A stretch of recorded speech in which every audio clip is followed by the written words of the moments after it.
from the heart of Dubai, where tomorrow is being built today, to the world. Welcome to the CTO Show with Mehmet. Here, we redefine technology and reimagine possibilities.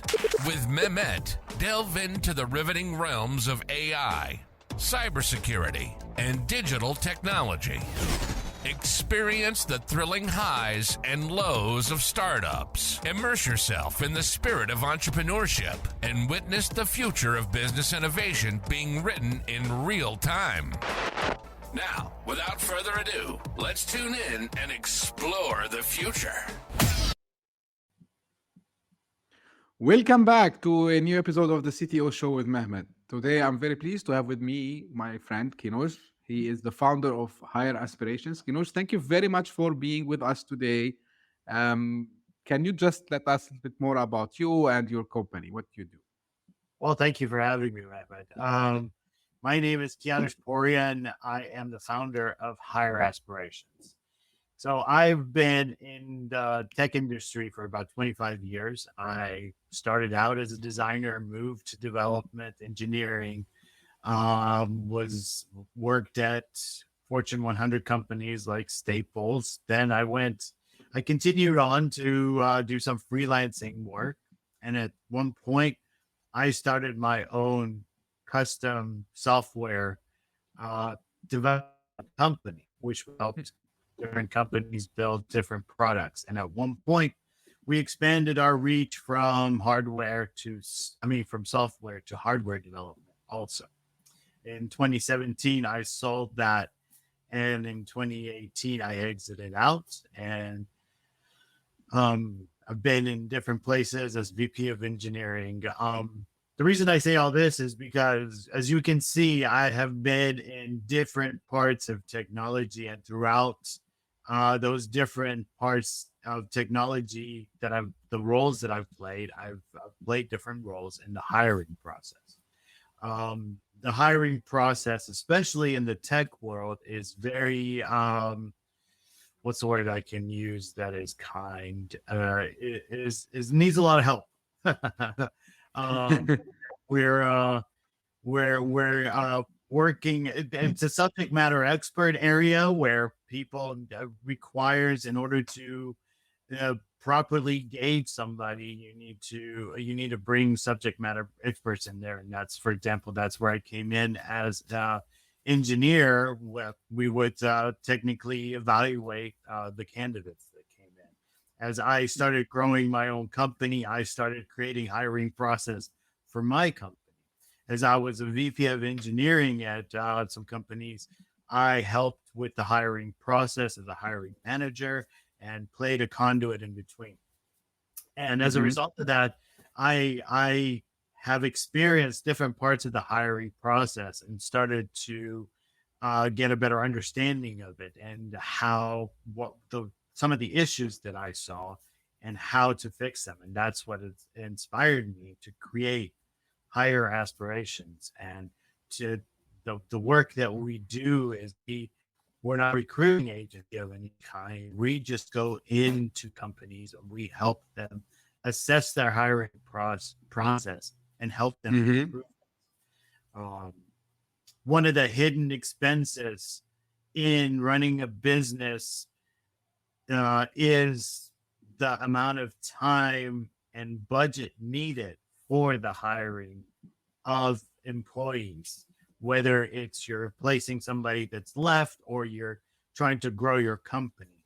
One of the things that kind of affects companies is the amount of time that it takes to fill a position. The longer it takes, the more time that's taken away from the actual work and the more money is spent on there to build it. So what we try to do is we try to make the hiring process efficient, empathetic, and inclusive.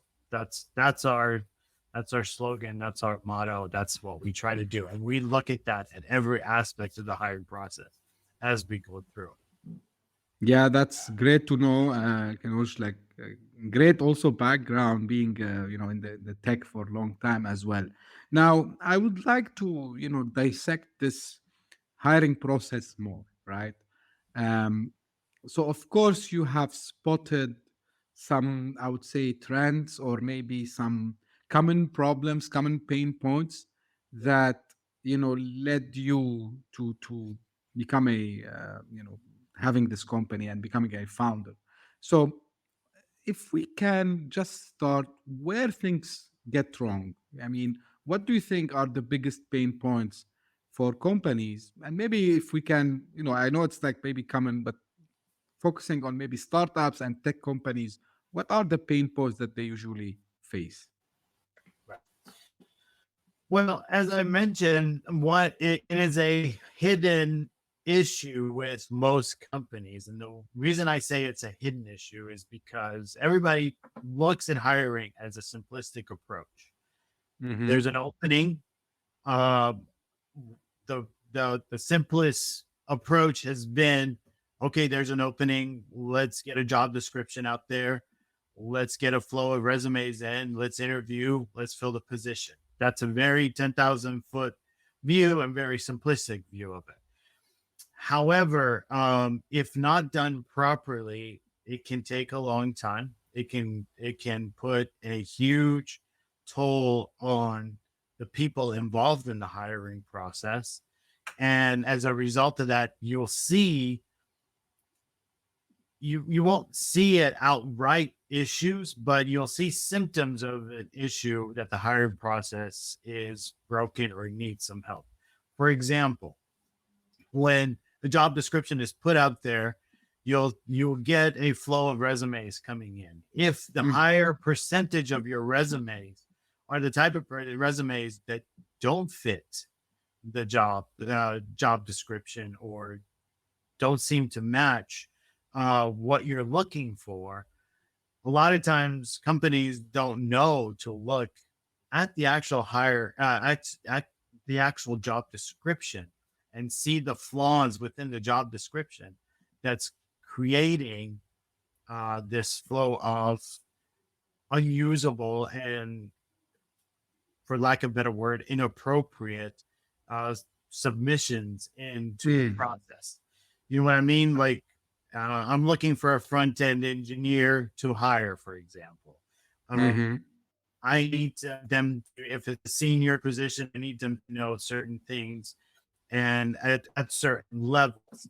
If the job description doesn't encompass that, you're going to get front end engineers from different aspects applying for the job, and it's going to become a heavy burden on whoever is evaluating the resumes in order to filter the right ones in and take the wrong ones out.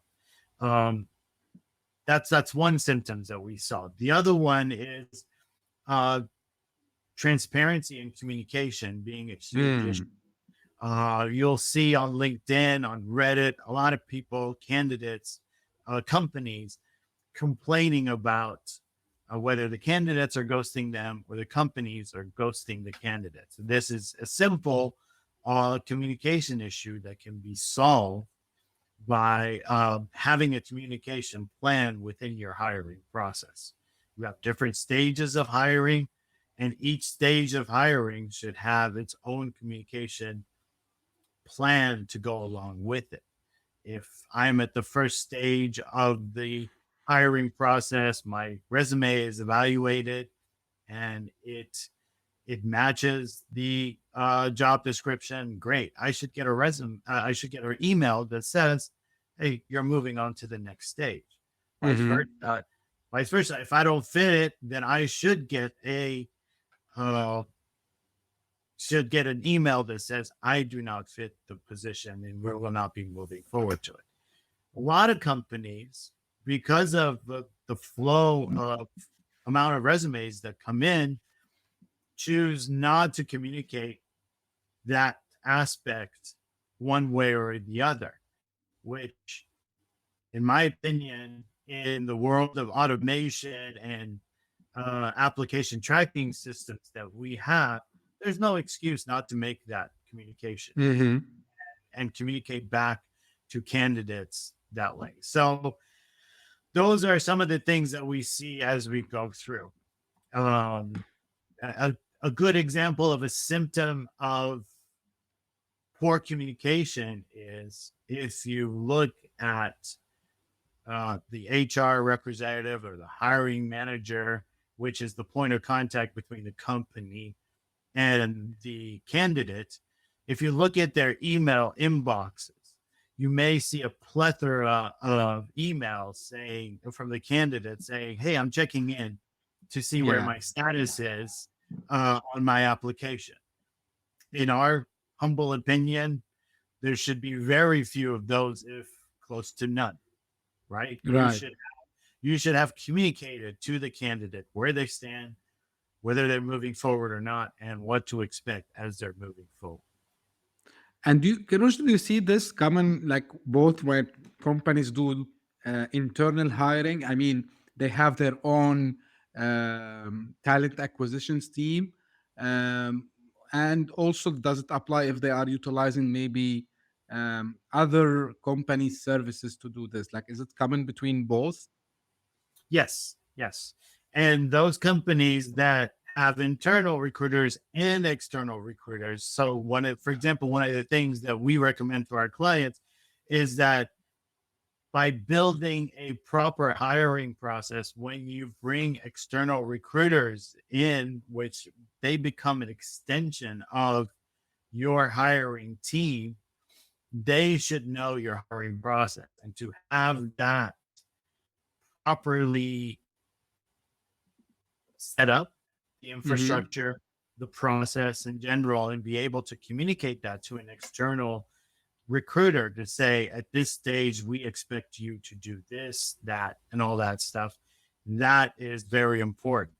One of the first things that we recommend to our clients when they have a job opening is to assemble the hiring team. In our opinion, the hiring team consists of an HR person, representative, hiring manager. If there's an internal recruiter or an external recruiter, that's included in the hire team. And then there's about 2 to 3 peer interviewers. Those are the people that will be actually working with the person that will be hired. That's your hiring team. And what we do is we create a racing matrix for the hiring team that says, this is your responsibility at this time, and this is how we want you to work in this hiring process. When I was at a Fortune 100 company,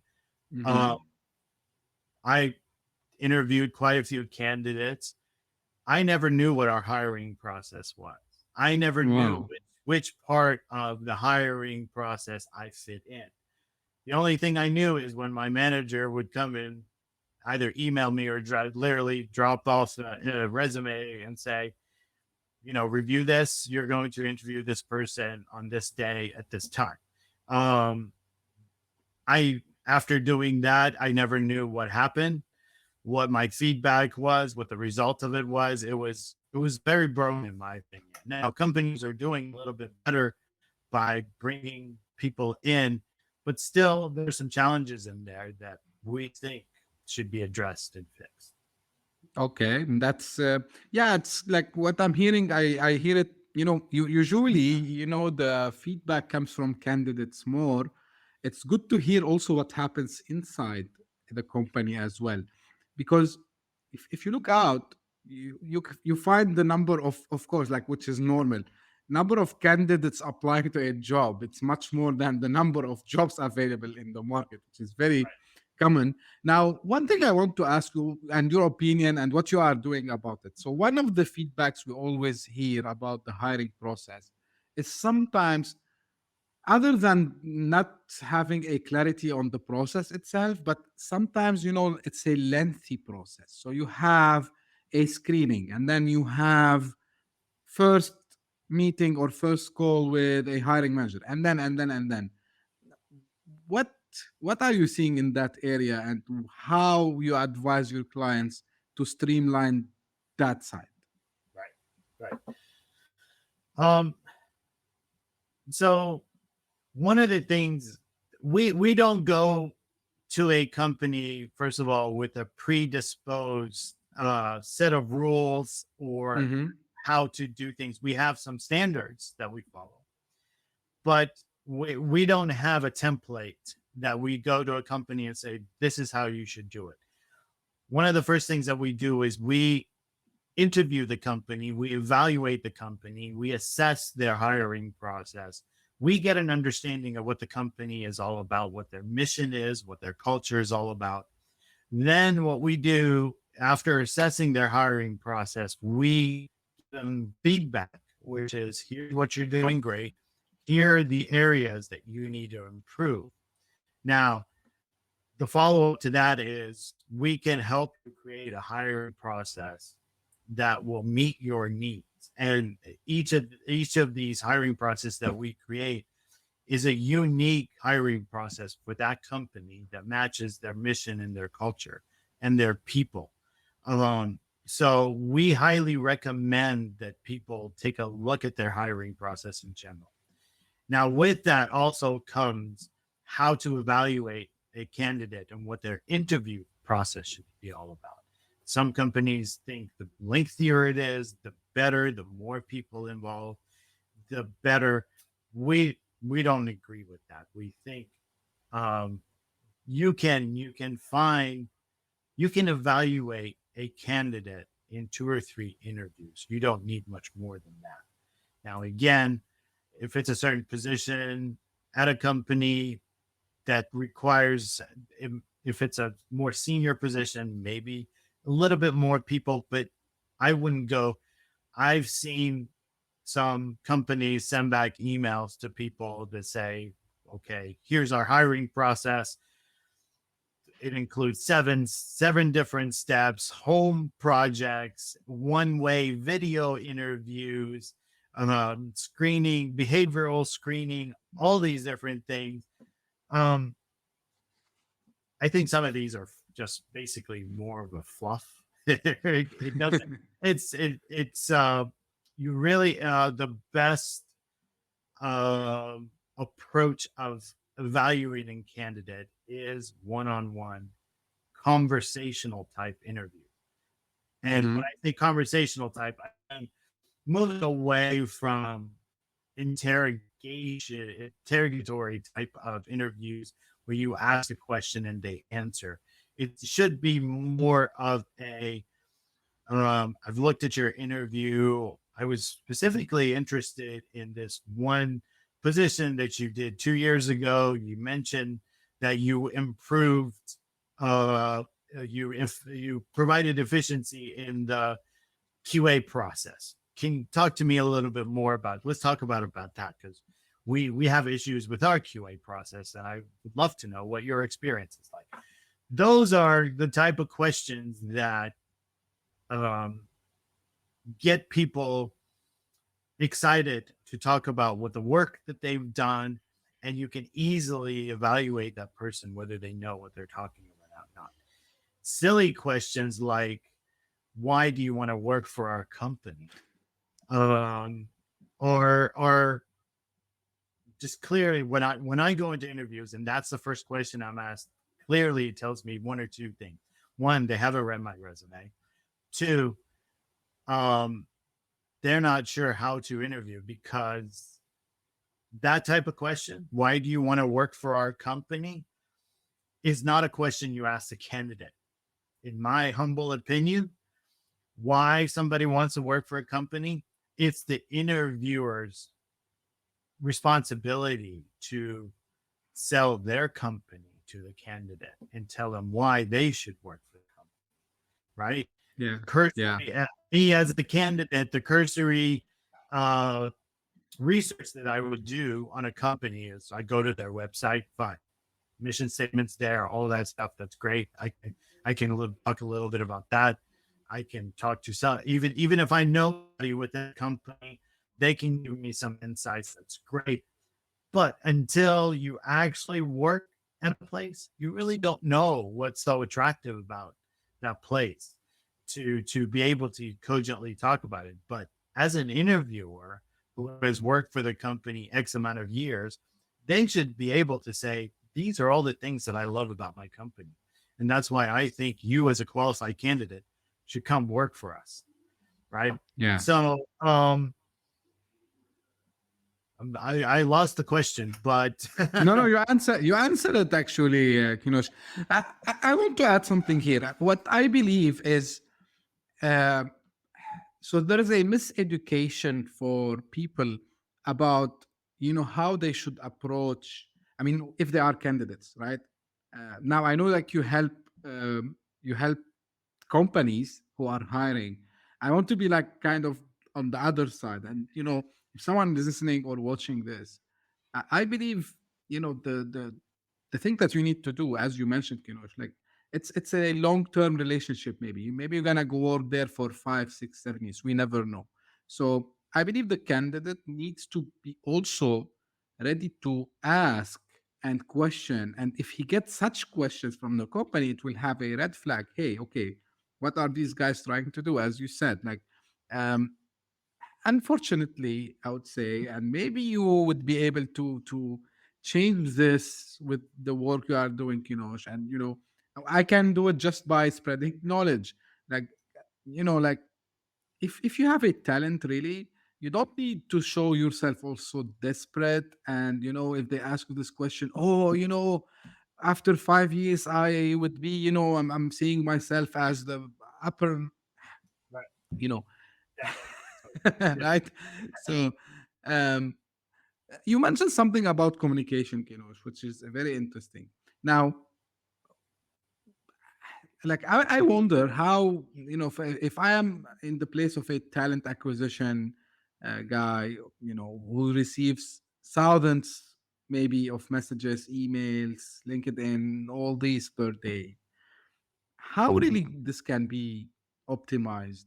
Like, do you think it should be, let me ask, so this is what will lead the question to, do you think, and especially in the tech industry and startups, do you think the approach should be going head hunting versus just opening job posts? I know that there are some legal aspects of it, I can understand this, but don't you think because we just have to put this job post, so we're gonna get thousands of people, versus like why we don't shortlist the people who we want to interview? Like I don't know, what do you think about this? How you source your candidates, we're agnostic to that, honestly, because how you bring in the candidates is up to you. And you're right, there is a difference between passively posting your job description out there and hoping the right candidates apply for it versus actively going out there and looking at LinkedIn, Stack Overflow for tech, all that, GitHub, all these different avenues where you can look and see a person that may or may not be looking for a new position, but their experience matches what you're looking for, and actively pursuing them. That is up to the company. But going back to one of the things that you mentioned about communication, that's very important. What when we for each, like I said, for each stage of the hiring process, we recommend that there should be a communication plan. Now, there's two groups in that communication plan that is important to be involved in it. One group is obviously the candidate. How are you going to communicate information back and forth to them, whether they're moving forward, whether they're not, all of that stuff. The second group, and the most important group, and this is where a lot of companies fail, is the internal hiring team. Right? Me as a internal hiring person, regardless of what position I am in that hiring team, I should know or have the ability to know where we are in the hiring process. So for example, as we're going further and further in the hiring process, not everybody has access to the ATS like the hiring manager and the HR person does. So what do we do there? One of our recommendations is that if you have a wiki of some kind, internal wiki, internal Confluence, anything like that, there should be a page devoted to this specific job opening, who the hiring team is, where are we in the hiring process for the job opening, how many candidates have we seen, let's look at a list of the resumes, everything that I, as a person who's on the hiring team, needs to know should be in there.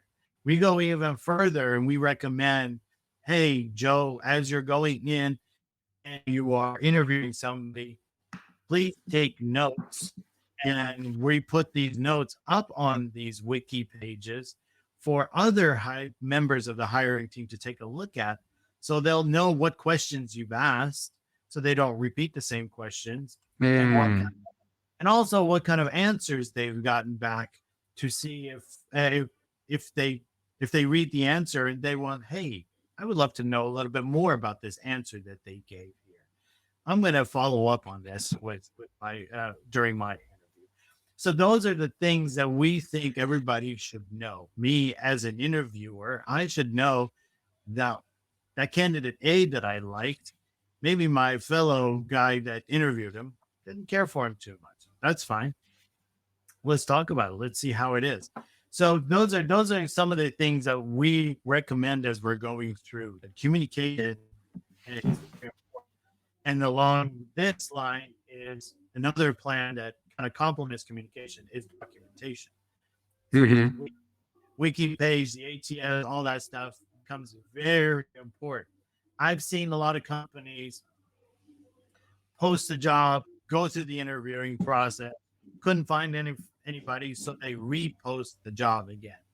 So those are some of the things that the hiring team should know about. Hey, we went through 20 candidates. We didn't find anybody. We're going to post it again. Let's try it again. So these are some of the things that we recommend as we're going through that, and take it away from the simplistic approach that a lot of companies have, and put more of a structure around it so that people know where they are and how they can move forward. Okay. So you advise also them on maybe some technologies that they need to acquire? Do you do that? No, actually, we're very agnostic as far as technologies are concerned. We show them how the technology fits in their hiring process and where they should. So for example, we don't go in there and say, you need to have Confluence because we need this. If you don't have Confluence or a wiki page, you have some sort of filing system somewhere, a hard drive somewhere where we can put a folder that says senior front-end engineer, put a date on it, and that's what we're hiring. Or you can put a document that says this is the hiring team, put another folder that says here's all the resumes we're getting. We're agnostic to the technology, but we're very opinionated when it comes to communication and documentation and where it should reside for the hiring team to be able to see. And the other thing is also, I think you have a lot of CTOs listening to this. I believe the CTOs should know their hiring process from start to finish. Right? Yeah. There's plenty of times that I've given presentations on this topic, and in a large group of people, I have asked the simple question, by a show of hand, how many of you CTOs know your hiring process? Well, you get a good 50% raising their hands, right? And then I further question them. Those of you that raise your hands, you know your hiring process from start to finish. Some hands go down. If you were put in the hiring process and said go, how many of you would be able to do it without any help? More hands go down. So those are some of the things that I think CTOs and people at a higher level should know what their hiring process is, how long. They also should have uh, when it comes to technology, the some of the tools used will give you a lot of data in return. So those are important also, to have data behind it. A CTO should know what the average time it takes to fill a position, right? Mm-hmm. And if it's somewhere between, let's say, 3 to 6 months to fill a position, is that normal or not? Mm-hmm. In my opinion, that's a long time to fill a position. Why is it taking so long? There's other data you can take a look at. For example, the quality of resumes that come in. If the data tells you that the quality of resumes are coming in is very low, then the question that the leaders should be asking is, why is it such? What is our job descriptions not good? What are we putting out there that is not giving us good talent out there?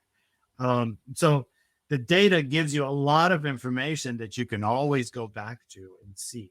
Again, if the leader looks at the HR or the hiring manager whose point of contact looks at the email box and sees a lot of follow-up inquiries, let's talk about that. Why do we have so many follow-ups? Why do these people not know where they stand in the hiring process? Why do these candidates not know that when they're moving forward, their next interview is going to be next week with so-and-so? Yeah. Yeah, when I asked you about the technology, actually, Klosh, like I didn't mean that you mentioned a technology name by name, but I mean maybe very high level.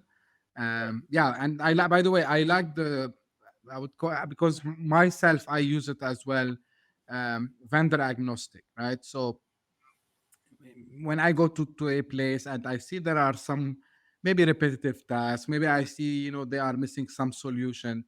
So when I go there, and let's say it's, just as simple as a file sharing solution, right? So when I go there, I don't give them the name of the solution, but I say, guys, I think you are missing this functionality, and I think you need to deploy a file sharing system. Or maybe sometime I go and see they don't have a CRM, and I say, guys, I see that you don't have a mechanism that you keep the communication and track the deal. So I think you need to deploy a CRM. And of course, I don't tell them you need to take this or this, but I like this approach as well. Um, Now, the question I want to ask you, like, do you see any differences when any, I would say, relativity between the size of the organization and the complexity of the hiring process, or is it something flat? You see it like same across the board? To be honest, it differs. But larger companies tend to make their hiring process a little bit too complex. And I don't want to put a blanket statement on there, but I have seen some companies who, like, you take a look at their hiring process and you question why do we need so many steps? Why does it have to be a panel interview with 6 people in that panel? To me, that seems redundant, overuse. So again, the simplest thing about hiring is just getting to know that person. Best way to get to know the person. You've been to parties, you've talked in a group of people. You can get to know people within a 5 to 7 people group that you're talking to, but you'll get to know that person much better when you're talking one-on-one. You can ask personal questions, right? Yeah. So the more people are put in there, I think it kind of diminishes.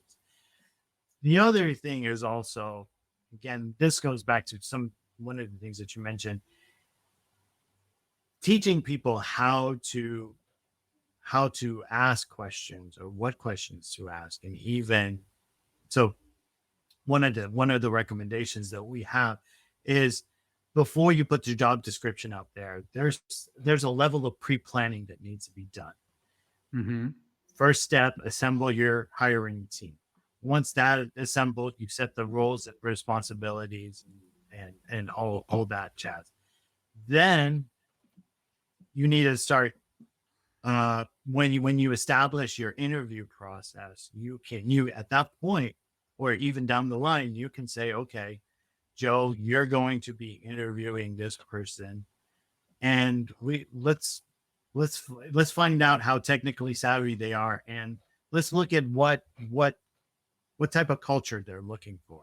And in order to find out what kind of total culture they're more comfortable with, let's ask the questions, right? Let's ask the question of, how do you like code reviews done? How do you prefer pair programming or not? We do pair programming. Do you prefer programming or not? So you can get an understanding of the person and how they work by doing that. One of the things that we've done in the past, or recommended in the past, and it's kind of radical, is that when you're evaluating somebody behaviorally, culturally, technically, all those things, try to emulate day-to-day activities as much as you can. Mm-hmm. Right? So, for example, when we used to do in-person interviews more prevalently than we're doing it now, when we used to do in-person interviews, one of the things that I would recommend to hiring managers is, instead of putting somebody in a conference room, sitting there all by themselves, that little glass of water, waiting for the next person to come in, why don't you just take them, you hiring manager, take them into your office, like you're having a conversation with an actual employee of yours. Just have that conversation in a relaxed environment. This is what it's going to look like. You sit with me and we do that. As you pass it off to the next person, whether they have an office or not, fine. They can go sit in a cafe somewhere, or you can have that person walk them around, show them. I interviewed for the Boston Globe one time, and they were very generous, and they gave me a tour. The manager gave me a tour. Here's what we do. Here's all the different parts. And it was very exciting. And it actually got me very pumped up about being part of that company. So little things like that help you progress the process a little further and make people more comfortable. That emulating the day-to-day, one of the things that I implemented in my company when I was growing it was that we would bring the candidate in and we would have a mock stand up with them. So we would say, hey, and we would actually assign them something. We would assign them a computer. We wouldn't give them assignment of a day-to-day work that we do. We would assign them a challenge of some kind. Like, here's a code. Why don't you go fix it for us? It has this problem. And as they were working on it, we would have people go with them, kind of talk to them, ask them questions, or allow them to ask them some questions. So basically, we did the day-to-day, and their code was actually reviewed, and then at the end of the day, they would have to explain their code to us, what their thought process was. And we didn't expect a solution at the end of it. We just what we wanted to see is A, how they work, and B, how they interacted with us. Mm-hmm. And we learned quite a bit from people just in that day. I know everybody's during the interviews are on their best behavior, but as far as technical assessment was concerned, we learned quite a bit in how they like to work, how they look at code reviews, how they respond to code reviews. We would have somebody when they were code reviewing, they would blatantly say something that was right as label it as wrong, and to see how they would respond in time. Right, how the candidate would respond. So that way we would kind of get an understanding of, okay, if they disagree with something, how are they communicating their disagreement? So those were some of the things that we would do in order to evaluate somebody. So, Beautiful. I like it actually, and I wish that everyone does the same. Now, this doesn't matter if it's a technical role or maybe even a sales marketing role. I think it's quite common. Only maybe the jargon would be different. So maybe with a programmer, you talk about codes and fixing, while maybe in sales it's about like how you approach customers. But yeah, I think if they do it this way, oh man, I wish that this is applied everywhere, because everyone's life will be much easier. As we are close to the end, like just your thoughts, and I'm not mentioning this because it's a hot topic, but do you think like technologies like AI can streamline this process also down the road? Because you mentioned one thing. You said like maybe if someone takes a note and then like pass it to the other guy, right? So do you think AI can be helpful here? well, um, if you think about it, we've had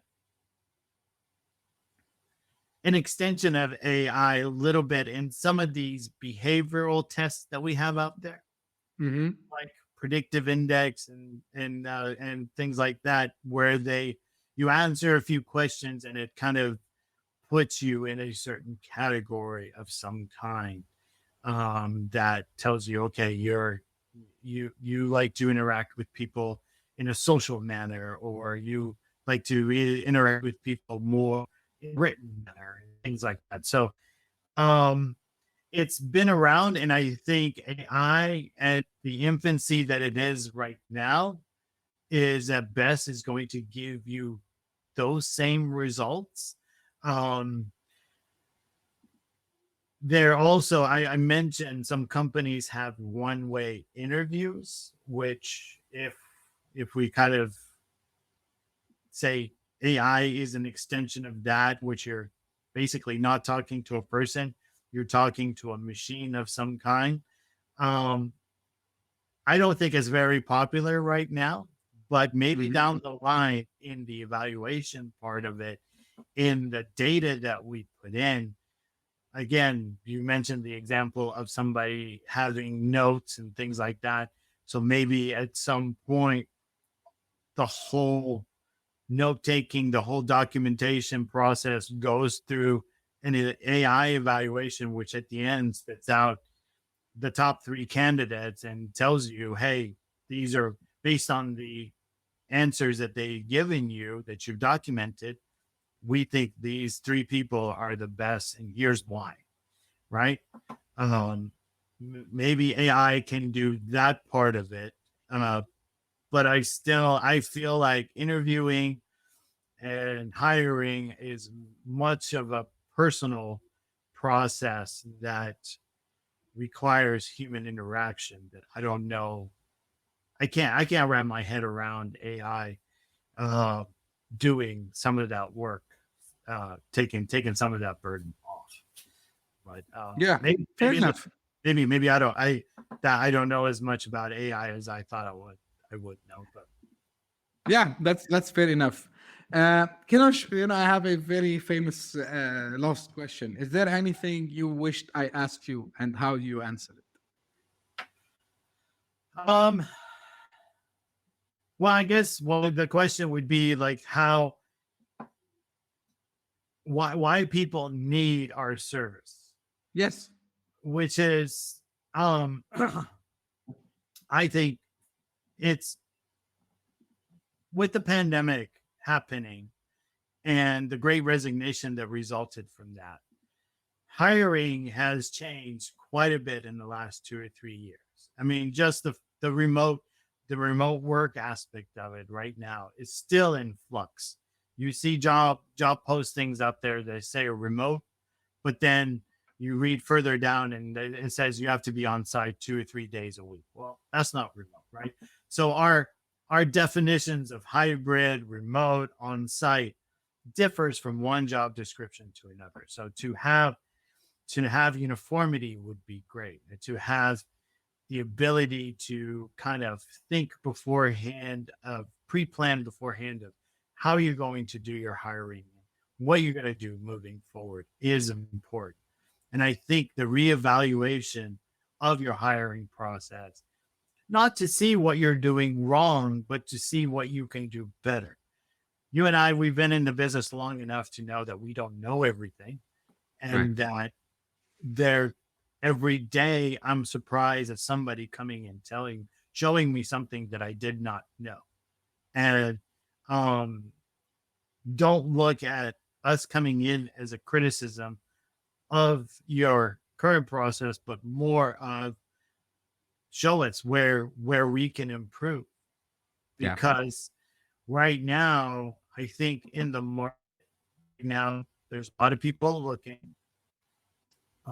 The companies are getting inundated and getting a lot of resumes coming in, and they feel overwhelmed. We sincerely believe if you just take a step back, reevaluate the hiring process, take a look at it, and look where you can improve it, you will take away a lot of the stress and the burden that comes with the overflow that's coming your way. Take advantage of technology to communicate back, to communicate with your team, all those things. It's just matter of taking a self-inflicted, self, what's the word I'm looking for? Not self-inflicting, but introspective.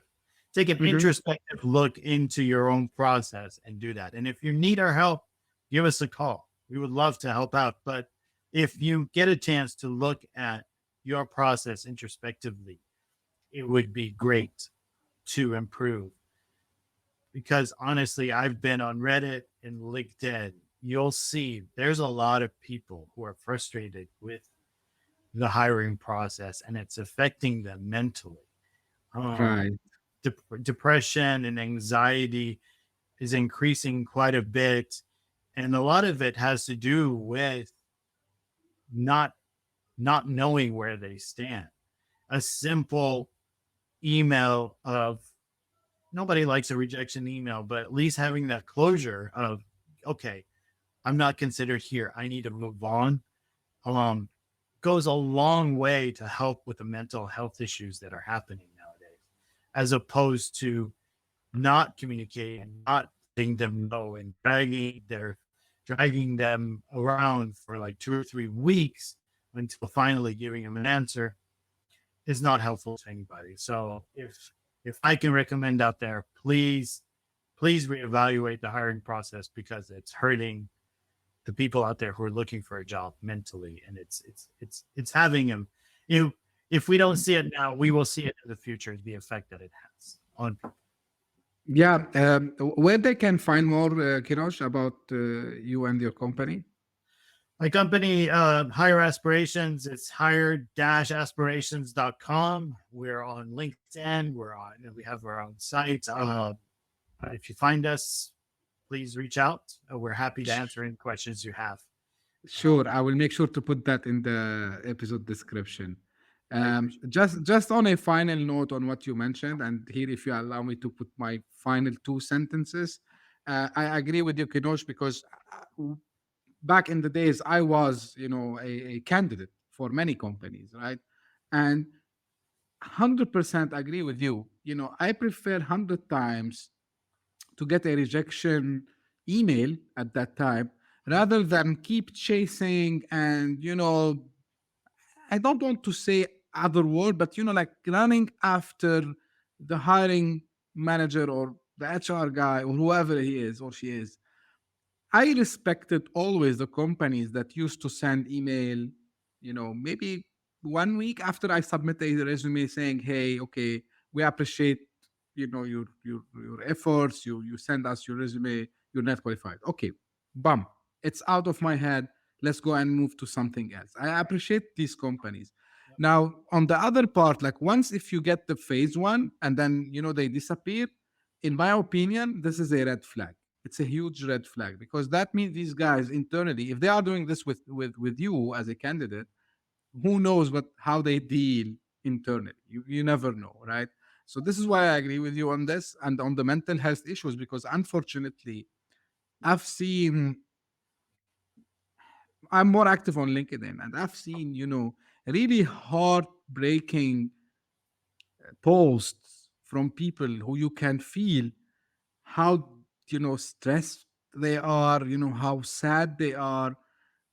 Yeah, and we are all humans, guys. Like, like even if you are a hiring manager, even you are working for the number one company, not only Forbes 100 company, this guy who applied to you or she applied to you, they deserve from you transparency. I would call it transparency at least. Yeah. So this is my 2 cents on this. And because we target in the show startups and businesses and CTOs, my ask, if you allow me, please be more transparent. Transparency, actually, it will give for you, the respect of the people, and this is what you need, because once you build your respect as a company and as a person, believe me, you will become a magnet. People will say, hey, these guys are honest guys, they are transparent, they know what they are doing. So this is my final thing. Well, thank you very much, Kianosh. I really enjoyed our conversation today. And for everyone, if you have a question or feedback about this episode or the show in general, don't hesitate to reach out to me. You know how to find me now: email, LinkedIn, and Twitter, mainly LinkedIn. And if you are interested to be like Kianosh today as a guest, don't hesitate. Please, the door is open for everyone. You have something to say, you have some new concept, you have some new idea, you are a new startup founder, the door is open for everyone. You have an interesting story that doesn't have to be related to technology. I know the CTO show, but because we cover multiple topics and we want to spread knowledge as much as possible and inspire people. And, as I say always, thank you very much for tuning in, and we will meet again in a new episode. Thank you. Bye-bye. Thank you. Hit that subscribe button, share the show with your tech-savvy friends and fellow entrepreneurs, and leave us a review on your favorite podcast app. Your support means the world to us.